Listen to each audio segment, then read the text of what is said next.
Este es un mensaje del pastor John MacArthur, traducido y predicado en español para el mundo de habla hispana. Como mencioné hace un momento, el próximo domingo por la mañana estaré haciendo un mensaje especial acerca de este asunto de la membresía de la iglesia y compartiendo mi corazón con ustedes. El domingo después de ese regresaremos al primer capítulo de 2 de Corintios y el texto ahí que sigue, comenzando en el capítulo 1, versículo 15. Pero en esta mañana quiero quedarme un poco más de tiempo en este asunto del tema de la conciencia. Pasen, si son tan amables, a 2 de Corintios capítulo 1 y recordará que vimos los versículos 12 al 14 hace varias semanas atrás, inclusive antes de las vacaciones de Navidad, y analizamos esos versículos de manera cuidadosa y los explicamos, pero durante varios mensajes más allá de eso, en cierta manera he acampado en la palabra conciencia. Permítame leerle el versículo 12 para establecer el contexto, para profundizar un poco más en este asunto de la conciencia. Pablo escribe: porque nuestra gloria es esta, el testimonio de nuestra conciencia, que con sencillez y sinceridad de corazón, no con sabiduría humana, sino con la gracia de Dios, nos hemos conducido en el mundo y mucho más con vosotros. Ahora recordará que el apóstol Pablo estaba siendo atacado en su integridad, su justicia, su autoridad, su credibilidad, su eficacia. Él estaba siendo atacado en todo frente. Y en defensa de sí mismo, él apela a la corte más elevada. La corte más elevada que está en la tierra, fuera de Dios mismo, y es la conciencia. Él no pide el testimonio de otros hombres que vengan a ayudarle, no pide que algún grupo escriba una carta de recomendación. Él simplemente dice esto: sea lo que sea que ustedes están diciendo, nuestra confianza es esta, el testimonio de nuestra conciencia. Y su conciencia estaba afirmando que él era santo y piadoso y sincero, que él se había conducido a sí mismo de manera apropiada en la gracia de Dios en el mundo y hacia los corintios. La conciencia, entonces, es la corte más elevada en la tierra. La conciencia es el sistema de advertencia del alma, como lo señalamos en nuestro último mensaje acerca de esto. Es la conciencia, según Romanos 2:15, la cual nos acusa o nos justifica, esto es, nos afirma como ser buenos y justos y santos, o nos condena como alguien que está actuando de manera mala, pecaminosa, impía. Y francamente, la conciencia es el mejor crítico porque conoce los secretos más profundos de nuestro corazón y nadie más los conoce fuera de Dios. Si vamos a tener una vida en paz y vamos a tener una vida tranquila, como Pablo la llamó una vida tranquila y en paz, y vamos a disfrutar de la felicidad y la satisfacción, vamos a tener el tipo de gozo que hace que nuestro corazón se regocije y nos da la libertad de servir a Dios con gusto y felicidad y sin restricción. Entonces tenemos que tener una conciencia limpia. Realmente esa debe ser la meta y el deseo de todo creyente, el poder decir lo que Pablo dijo: pueden acusarme lo que quieran, pero el testimonio de mi conciencia es este, que estoy viviendo en santidad y en sinceridad piadosa. Debemos experimentar ese tipo de afirmación por parte de nuestra conciencia.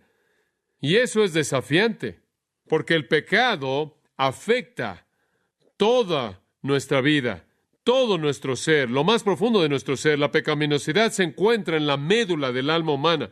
Jesús dijo, por ejemplo, en Mateo 5, versículos 19 y 20, del corazón salen los malos pensamientos, los homicidios, los adulterios, fornicaciones, robos, testimonios falsos, calumnias. Estas son las cosas que contaminan al hombre. Y después dice él: el hombre malo del mal tesoro de su corazón saca lo que es malo, porque de la abundancia del corazón habla la boca. Lucas 6:45. En otras palabras, en la profundidad del corazón humano está la pecaminosidad que permea todo y se levanta para crear el tipo de palabras y el tipo de acciones que identificamos como pecaminosas. Francamente, es la naturaleza humana el amar el pecado y el odiar a Dios. La mente carnal, Romanos 8:7, dice, es enemistad contra Dios. Nacemos amando el pecado, amándonos a nosotros mismos, odiando la justicia y odiando a Dios. Sin embargo, aunque nacemos de esa manera, escuche esto, el pecado no es una debilidad, una falla por la cual no podemos ser hechos responsables. Es un antagonismo energético deliberado en contra de Dios que emana de nuestra voluntad. Los pecadores, de manera libre, deliberada y gustosamente escogen el pecado. En otras palabras, el pecado que hay en nosotros se manifiesta a sí mismo en una rebelión deliberada, intencional en contra de Dios. La Biblia dice que los pecadores razonarán en sus corazones de esta manera. Salmo 12:4 dice, con nuestra lengua prevaleceremos, nuestros labios son nuestros, ¿quién es Señor sobre nosotros? Como si dijeran, Dios no tiene derecho alguno sobre mi vida, yo voy a decir lo que quiero y haré lo que yo quiero. Isaías 57:4 caracteriza a los pecadores como niños rebeldes, quienes abren sus bocas y le sacan la lengua a Dios. El pecado anhela derrocar a Dios, quitarlo de su trono, usurpar su autoridad y colocarse a sí mismo en el lugar de Dios. Todo el pecado, por lo tanto, se encuentra en su núcleo un acto de orgullo. El orgullo dice, muévete, Dios, yo estoy a cargo, voy a hacer lo que yo quiero. Por lo tanto, todo el pecado en su médula es blasfemia. Todo el pecado en su núcleo es blasfemia porque ataca a Dios. Y cuando llegamos a este mundo, amamos el pecado, y entonces amamos nuestra rebelión, y amamos nuestro orgullo, y amamos nuestra blasfemia. Nos deleitamos en ella, y buscamos toda oportunidad que podemos para manifestarlo. Pero tenemos un problema, tenemos una conciencia. Y la conciencia nos dice que somos culpables. Nos amartilla. Es como un sonido imparable que está sonando en nuestros oídos espirituales. Y entonces, ¿qué hacemos? Tratamos de callar la conciencia al camuflajear nuestro pecado o redefinir nuestro pecado o evadir nuestra responsabilidad. Y usted podría resumir cómo hacemos esto, quizás en 3 maneras. En primer lugar, para poder callar nuestra conciencia de manera típica, tratamos de encubrir el pecado, enmascararlo. Esto no es nuevo. Adán y Eva hicieron esto en el huerto. Dice en Génesis que cuando pecaron, los ojos de ambos fueron abiertos y sabían que estaban desnudos y cosieron hojas de higo para cubrirse y se escondieron después de la presencia del Señor. Trataron de esconderse, trataron de cubrir el pecado. El rey David, en futilidad, trató de cubrir su culpabilidad cuando pecó contra Urías, cometió adulterio con la esposa de Urías, Betsabé. Cuando ella se embarazó, David primero trató de hacerlo parecer como si Urías era el padre del bebé, de acuerdo con 2 Samuel 11:5-13, eso no funcionó, y entonces tuvo que planear el matar a Urías, y eso simplemente multiplicó su pecado. Y durante los meses que David trató de enfrentar el embarazo de Betsabé, él continuamente trató de cubrir su pecado. Más adelante, cuando David fue confrontado con su pecado, él se arrepintió y dijo, cuando guardé silencio por mi pecado, mi cuerpo se desgastó a través de mi gemir todo el día, porque día y noche tu mano estuvo sobre mí, mi vitalidad fue secada como el calor de verano. Salmo 32, 3 y 4. David trató de cubrirlo y su conciencia simplemente lo plagó de tal manera que los jugos de su vida se secaron. ¿Qué es eso? La saliva, el flujo de la sangre, el fluido que conduce al sistema nervioso, literalmente se enfermó, se volvió un hombre enfermo. Una segunda manera en la que tratamos de enfrentar nuestro pecado para poder camuflajearlo y ayudar que nuestra conciencia sobreviva es tratar de justificarnos a nosotros mismos.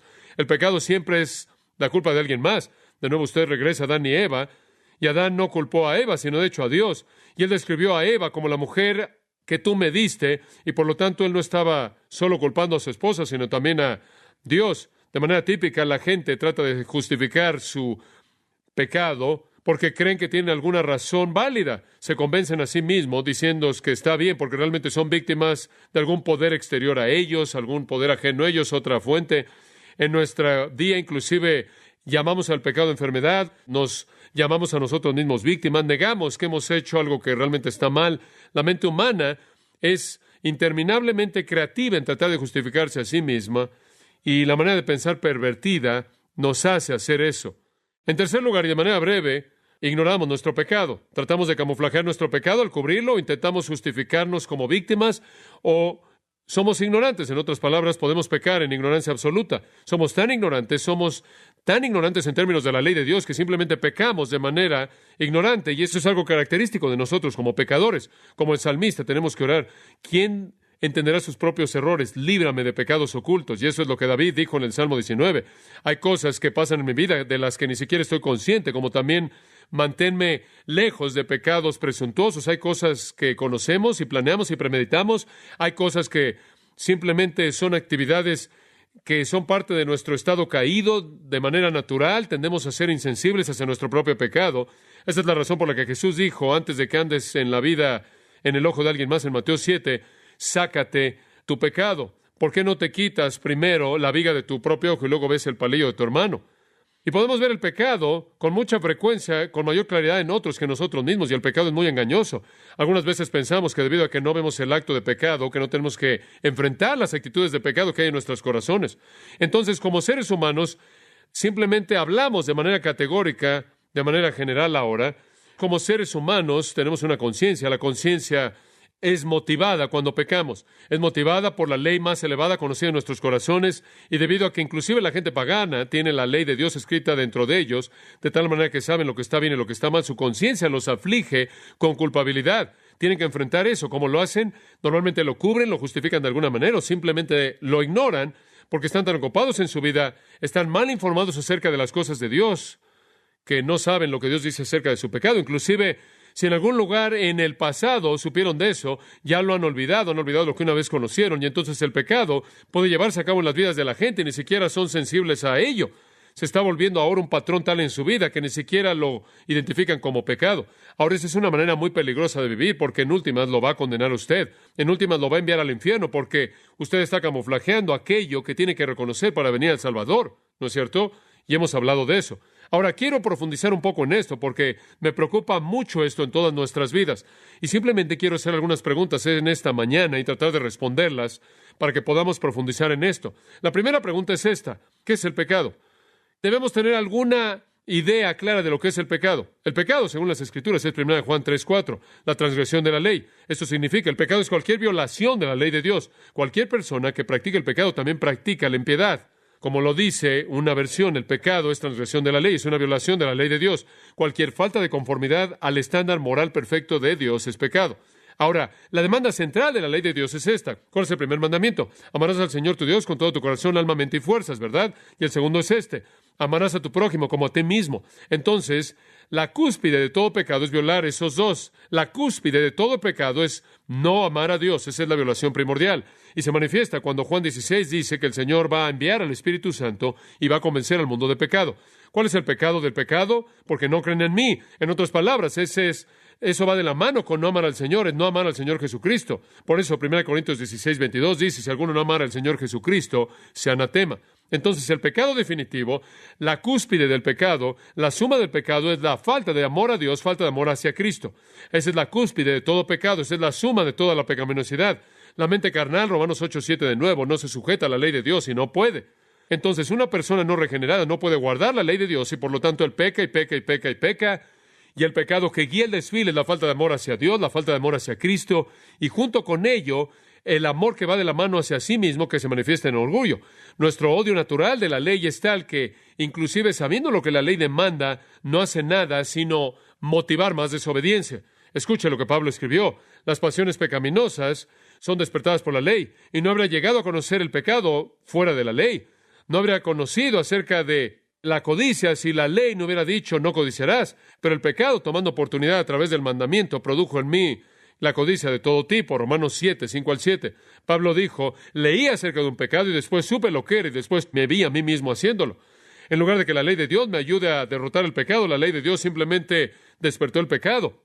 Entre más supe del pecado, más cosas en mi corazón quise cometer. Así es la inclinación del pecador hacia el pecado. Entre más aprende acerca de la ley de Dios, más peca él. La ley no le va a ayudar. La ley simplemente va a motivar el pecado. De hecho, Romanos 1, versículo 32 dice, supongo que el resumen de todo, aunque ellos, conociendo la ley de Dios, que los que practican esas cosas son dignos de muerte, no solo hacen lo mismo, sino que se deleitan en aquellos que lo practican. Ellos conocen la ley de Dios, saben que lleva a la muerte, pero lo hacen de cualquier manera y aplauden a los otros que lo hacen. Es sorprendente. Ahora, nuestra cultura entera en la actualidad refleja esta pasión por el pecado.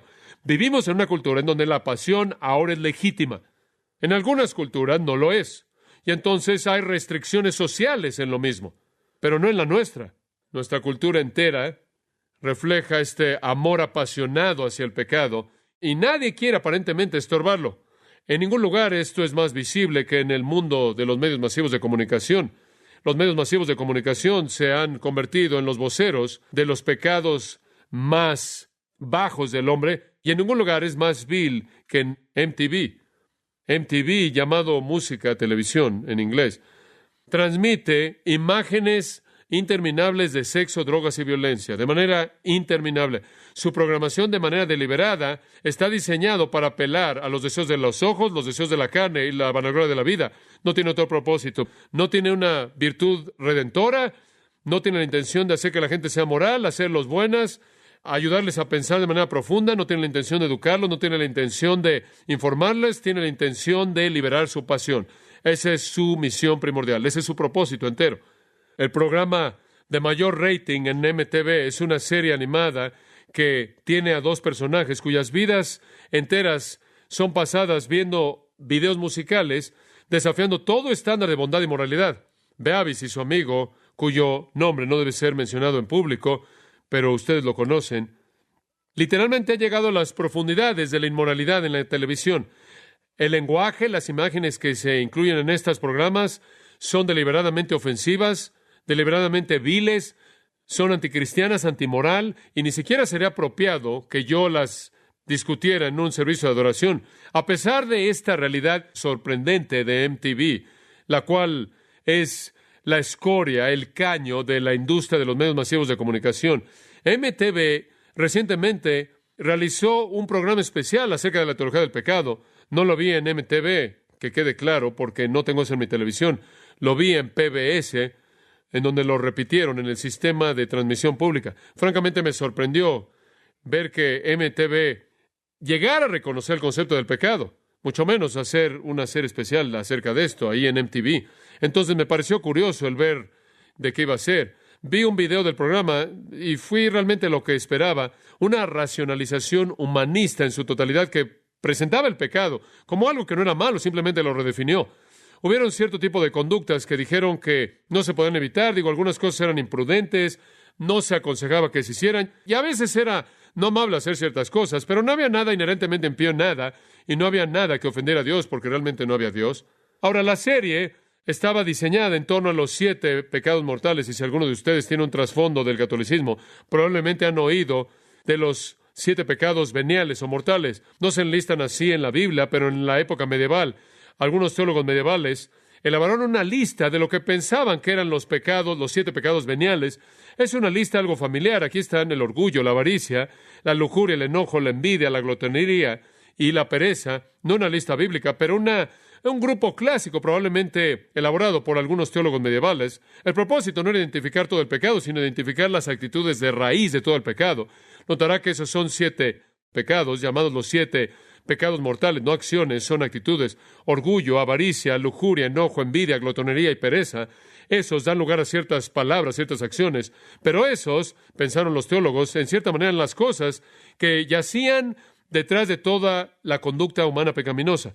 Ahora, en MTV, los 7 pecados veniales fueron retratados como todo menos mortal. De hecho, lo que hicieron fue encontrar ahí partes de personajes de caricaturas, extractos de películas bien conocidas y entrevistas con celebridades y algunos rockers y algunas personas que están involucradas en rap, entrevistas con personas en el centro comercial, y todo fue editado para proveer un comentario de estos pecados.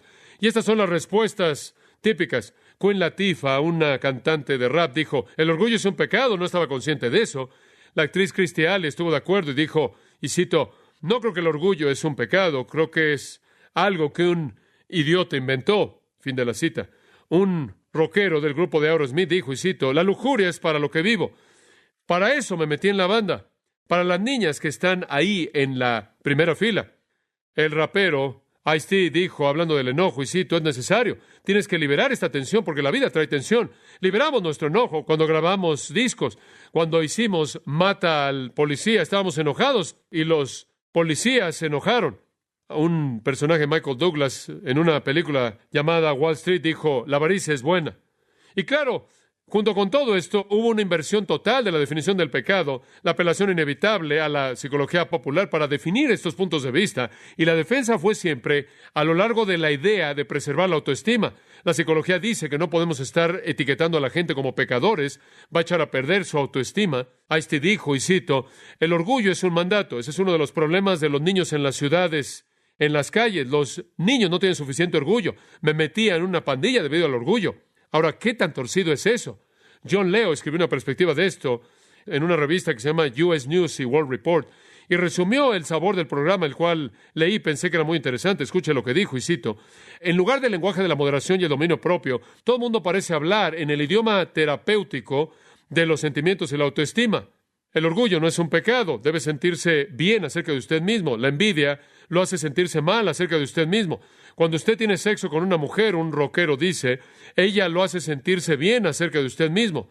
Pero no sé si eso lo salva al final. Inclusive, el homosexual arrepentido está totalmente comprometido con el hablar acerca de sí mismo. Y cito: perdonarme a mí mismo se ha convertido en el desafío de mi vida. Él escribe: hay un sentido vago de que el pecado, si existe, seguramente es un problema de la psicología. Fin de la cita. Kurt Loder, un narrador, nos dice que al comienzo del programa estamos lidiando con compulsiones. Él dice: los 7 pecados veniales no son actos malos, sino más bien compulsiones humanas universales que pueden ser molestas y se pueden disfrutar mucho. Fin de la cita. Al hablar de la glotonería, rápidamente se deteriora en hablar de adicciones. Así es como todos los hábitos se presentan en las terapias populares de la generación de MTV en la que creció. Yo soy adicto a mi novia, dice un hombre acerca de la glotonería. Alguien más dice que el programa de autoayuda de 12 pasos es el regalo de Dios al siglo XXI. Él simplemente está narrando el caos y la confusión. Por cierto, el homosexual arrepentido al que se hizo referencia en el artículo era un joven que de hecho había matado a un homosexual y después describió sus sentimientos de remordimiento. Él se preguntó si en algún momento podía ser perdonado, entonces fue con un capellán, supongo en su cárcel, y el capellán le dijo que el perdón es posible, pero la única manera en la que él va a conocer perdón es si llega a sentirlo algún día. Y entonces él vive cada día para sentirse perdonado. Es triste. El pecado, de acuerdo con MTV, no está basado en estándares morales absolutos. En lugar de esto, es una cuestión de la preferencia de cada persona. En otras palabras, lo que es pecado para mí no puede ser pecado para usted. El programa de MTV termina con una apelación a la tolerancia universal. Y escuche esto: el verdadero peligro del pecado, de acuerdo con MTV, es cualquier cosa que daña su ego. Eso es pecado. Y ningún pecado, escuche esta, es tan malo como la actitud que mata el gozo de aquellos que creen que el pecado es un estándar absoluto que ofende a un Dios santo. Pensar eso es el peor pecado. Así de perversa es la cultura. Así de perversa se ha vuelto la cultura. La producción entera, la defensa entera del pecado me recuerda que vivimos en una cultura que ha sido entregada por Dios a sus propios deseos pecaminosos. La gente ama su pecado y van a ir a extremos para justificarlo y racionalizarlo. Y mientras hagan eso, se condenan a sí mismos, ¿no es cierto? Porque si usted no define la enfermedad apropiadamente, usted nunca va a llegar a la cura apropiada. Usted no puede llegar a la salvación a menos de que entienda el pecado. Obviamente, entonces, este tipo de manera de pensar es mortal y condenador para aquellos que son engañados por él. Pero también es verdad, y aquí es donde quiero avanzar, no nos queda mucho tiempo, este tipo de manera de pensar, y esto es lo que me preocupa, este tipo de manera de pensar ha invadido la manera de pensar de los cristianos, y así ha sido. Los cristianos han seguido esta redefinición de la cultura, de la conducta humana. Así también las iglesias. Las iglesias que antes no toleraban el adulterio, la fornicación y la homosexualidad y la mentira y el engañar y cualquier otro tipo de cosas, se han vuelto muy tolerantes en la actualidad. Las iglesias que antes querían confrontar el pecado ya no lo confrontan.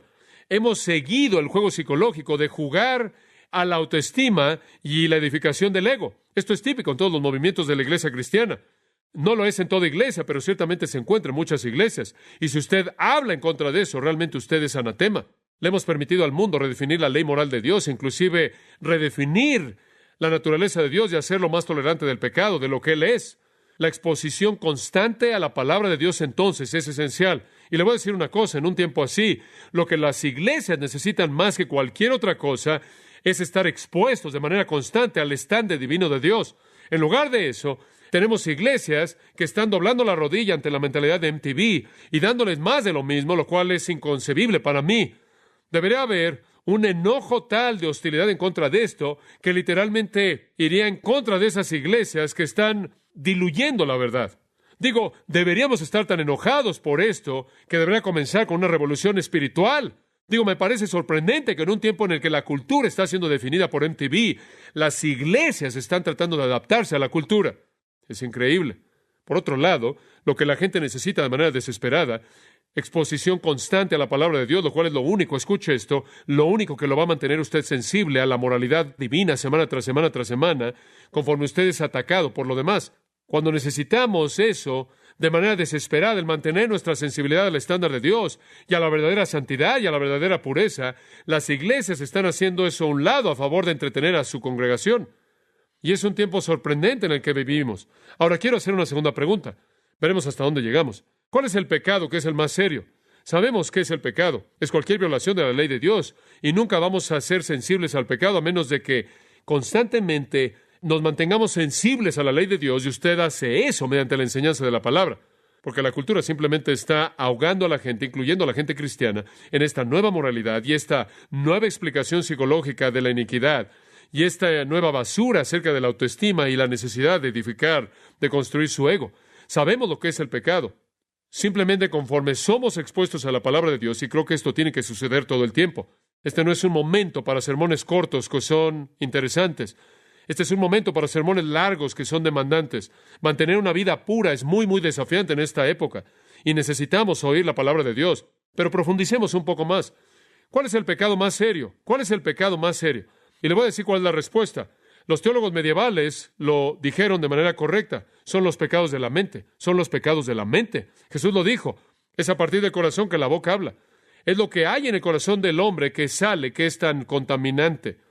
Y el verdadero desafío en nuestras vidas, amados, es mantener una mente pura, y esto es muy desafiante. Y yo creo que la única manera en la que va a suceder es ser traído continuamente, por así decirlo, a los pies de la palabra de Dios y ser proclamada de manera convincente. De hecho, los 7 pecados veniales de la teología medieval no eran conductas en absoluto, eran pecados de la mente, todos ellos. Y ningún pecado es más destructivo para la conciencia que el pecado que se lleva a cabo en la arena de la mente. Los pecados en la mente atacan la conciencia como ningún otro pecado, porque escúcheme, la conciencia es el único freno. Un amigo cristiano puede ser un freno a un pecado de la lengua, ¿no es cierto? Usted va a tener cuidado con lo que dice si está junto a otro cristiano, ¿no es cierto? Un amigo cristiano, un marido, una esposa, un niño, va a ser un freno para pecados de acción. Pero el único freno que usted tiene en su vida entera para los pecados de la mente es su ¿qué? Su conciencia. Y usted necesita alimentarse de la palabra de Dios constantemente, meterla a su mente, para que su conciencia realmente opere a máxima potencia. Su conciencia necesita ser tan sensible a los pecados de su mente para que usted pueda disfrutar lo que Pablo disfrutó cuando dije, nuestra confianza, el testimonio de una conciencia buena. Usted tiene que enfrentar los pecados de la mente. Solo usted y solo Dios saben de ello. 1 Corintios 2:11 dice, porque ¿quién entre los hombres conocen los pensamientos del hombre, excepto el espíritu del hombre que está en él? ¿Quién sabe? Nadie sabe, solo usted en su propio espíritu. Mucha gente que no hace obras malas, no obstante, son atrevidos y son malos en sus pensamientos. No actúan de manera mala porque hay presión externa y hay razones de peso por no hacerlo, pero están involucrados en la maldad en sus mentes. Un hombre quien, por ejemplo, se abstiene de la fornicación por temor de ser sorprendido, se podrá convencer a sí mismo de que está bien satisfacer en su propia mente fantasías pecaminosas, porque él cree que nunca nadie va a descubrir un pecado privado como ese.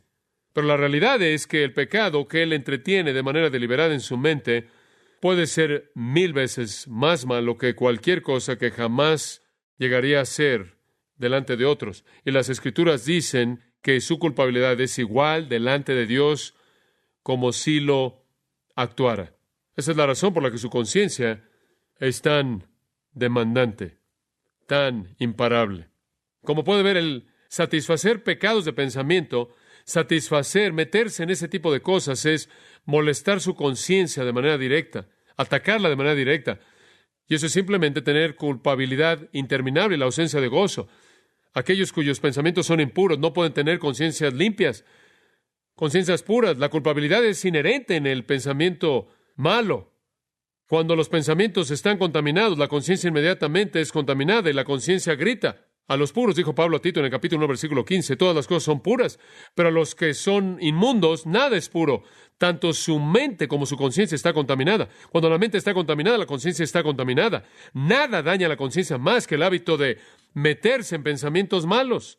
Desafortunadamente, una vez que se ha comenzado la práctica, se vuelve demasiado rápida. Y por cierto, este es el pecado que no necesita oportunidad alguna. ¿Ha notado eso? No se necesita a nadie, ni a nada, ni ningún lugar en particular. Los pecados de la mente pueden suceder en cualquier lugar, en cualquier momento, bajo cualquier circunstancia.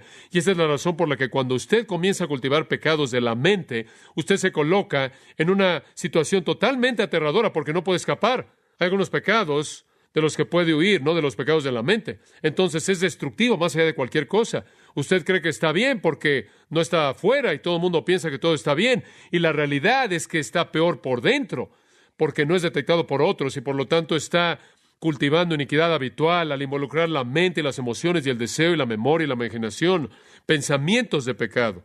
Usted va a volver su alma hacia hábitos pecaminosos en ese tipo de flujo. Siembre usted un pensamiento, coseche un acto. Siembre un acto, coseche un hábito. Siembre un hábito, coseche una vida. Siembre una vida y coseche un destino. Y es algo trágico, y esa es la razón por la que es tan importante que usted oiga la palabra de Dios constantemente y sea sensible al pecado de manera constante. Y de nuevo regreso a este asunto porque me preocupa tanto. La gente puede ir a muchas iglesias una y otra y otra y otra vez y el pecado nunca es confrontado. Eso puede hacerlos sentirse momentáneamente cómodos, pero no hace nada para su conciencia a largo plazo. No está ayudando, está estorbando, y eventualmente esas cosas por dentro se van a manifestar por fuera. Nunca nadie cae en adulterio. Leemos acerca de eso con pastores y otros. Nunca nadie cae en el adulterio. El corazón del adúltero ha sido moldeado por un proceso largo de pensamientos pecaminosos y pensamientos de lujuria. Es moldeado de esa manera. El corazón del ladrón está inclinado mucho antes de que su acto de robo se lleve a cabo. Ya ha sido moldeado por la avaricia. Todo el pecado es incubado en primer lugar en la mente. Y Santiago lo dice en Santiago 1:13. Nadie diga cuando es tentado, soy tentado por Dios, porque Dios no puede ser tentado por el mal, ni Él tienta a nadie, sino que cada uno es tentado cuando de su propia concupiscencia es atraído y seducido. Entonces la concupiscencia, habiendo concebido, da luz el pecado, y el pecado, siendo consumado, da luz la muerte. No os engañéis, hermanos, todo comienza adentro. Y una y otra vez usted se acuerda de que Cristo reprendió a los fariseos porque observaban la ley ceremonial externa y ellos descuidaban la parte moral. Estaban preocupados de manera total con parecer justos y eran como una tumba, blancos por fuera y por dentro apestaban con huesos de cadáveres. Él les dice, ay de vosotros, escribas y fariseos hipócritas, porque limpiáis lo de afuera del plato y del vaso, pero por dentro están llenos de robo y de malicia. Fariseo ciego, limpia primero la parte de adentro del plato y del vaso para que lo de afuera pueda también ser limpio. Ay de vosotros, escribas y fariseos hipócritas, porque sois como sepulcros blanqueados, que por fuera se ven hermosos, pero por dentro están llenos de huesos de muertos y de toda impiedad, porque también ustedes por fuera parecen justos a los hombres, pero por dentro están llenos de hipocresía y de impiedad. ¿Y sabía usted que los fariseos habían llegado al punto en el que de hecho creían que los pensamientos malos realmente no eran pecaminosos, solo las obras malas? Y esa es la razón por la que Jesús les dijo, habéis oído que se dijo a los antiguos, no mataréis, y cualquiera que matare será culpable de juicio. Pero yo os digo que cualquiera que se enoje contra su hermano será culpable de juicio. Habéis oído que se os dijo, no cometeréis adulterio, pero yo os digo que cualquiera que mire a una mujer para codiciarla ya adulteró con ella en su corazón. No solo el homicidio es pecado, sino también el enojo. No solo el adulterio es pecado, sino también la lujuria. Trate de decirle eso a nuestra cultura. ¿Qué debe estar pasando en nuestras mentes? ¿Qué debe estar pasando en las profundidades de nuestras mentes y corazones? ¿Qué debe estar pasando ahí? Le voy a decir qué. Adoración y amor a Dios. Adoración y amor a Dios. Cuando fuimos salvos para ser buenos adoradores, verdaderos adoradores. El Señor nos salvó para que fuéramos hechos verdaderos adoradores. Escuche esto. El pecar en la mente entonces es profanar el santuario mismo en donde nuestra mejor y más elevada adoración debe estarse llevando a cabo. Entonces, cultivar pecados de la mente no solo contamina la mente, sino que quita el lugar de la adoración para lo cual fuimos salvos. Y ahí de nuevo puede ser definido como una forma de blasfemia. Algunas veces es relativamente fácil el confesar y dejar actos de pecado, palabras de pecado, pero los pecados de lo que pensamos siguen y no se confiesan más que cualquier otro tipo. Son los pecados que oscurecen el alma, son los pecados que dañan la virtud, operan de manera directa en contra de la conciencia, y ahí está la conciencia peleando con todo lo que tiene en contra de este ataque. Esa es la razón por la que el Antiguo Testamento dice en Proverbios 4:23, Sobre toda cosa guardada, guarda tu corazón, porque de él mana la vida. Pero ¿sabe una cosa? Más allá de la conciencia, tengo que decir que Dios conoce nuestros corazones. Hechos 15:8 dice, Dios conoce nuestros corazones. 1 Juan 3:20 dice, Dios es mayor que nuestro corazón y conoce todas las cosas. David escribió, tú entiendes mi pensamiento desde lejos y estás íntimamente familiarizado con todos mis caminos. Entonces Dios sabe si tenemos un corazón lleno de lujuria, de enojo, de avaricia, que es hostil, orgulloso, que está cultivando todos esos pecados de pensamiento, o si nuestro corazón está entregado a la adoración a Él. Salmo 44:21 dice, ¿acaso Dios no sabrá esto porque Él conoce los secretos del corazón? Jesús le dijo a los fariseos en Lucas 16:15, vosotros sois los que os justificáis ante los hombres, pero Dios conoce vuestros corazones, porque aquello que es de alta estima entre los hombres es aborrecible a los ojos de Dios. ¿Y sabe una cosa? Lo que pasa en su corazón es la prueba de su virtud. Proverbios 23:7, porque cuál es su pensamiento en su corazón, tal es él. Proverbios 6:12, un hombre impío, un hombre malo, es el que con perversidad en su corazón planea el mal continuamente. ¿Quiere saber lo que realmente es? Vea su corazón, vea hacia adentro, porque como el agua, el rostro refleja al rostro, así el corazón del hombre refleja al hombre. Proverbios 27:19. La conducta externa no es una medida precisa de su virtud. Los pensamientos de su corazón revelan la verdad. Los pensamientos de su corazón solo son conocidos por Dios y su conciencia. Y amados, es tan crucial que cultivemos una vida pura para que podamos disfrutar del testimonio de una conciencia limpia. Y sabe una cosa, entre más tiempo pasa aprendiendo la palabra y entre más es expuesto usted a la palabra, más está lleno su corazón con su verdad, mayor será su amor y su adoración hacia Dios, y la limpieza de eso va a llevar a una conciencia limpia. Honestamente, no sé cómo los hombres pueden de manera posible alimentar su vida de pensamientos, de cosas sucias y obscenidades y cosas impías y cosas que desagradan a Dios, y ponerse de pie y ministrar sin que sean literalmente atacados por su conciencia. Los consoladores de Job, ¿se acuerda de ellos? Llegaron a él y lo acusaron falsamente, y no había nada en su vida de lo que podían acusarlo, ¿verdad? Usted se acuerda de Job. Él era más justo que cualquier otro hombre. ¿De qué lo iban a acusar? Le voy a decir de qué lo acusaron. De una vida de pensamiento sucia. Sofar llegó a él y dijo en Job 20, versículos 12 y 13, la maldad es dulce en su boca y lo esconde debajo de su lengua. Aunque lo desea, no lo va a soltar y lo tiene en su boca. En otras palabras, él realmente es impío por dentro. No lo ven, no lo oyen, pero es sucio por dentro. El retrato que él pintó del pensador malo es vívidamente verdadero.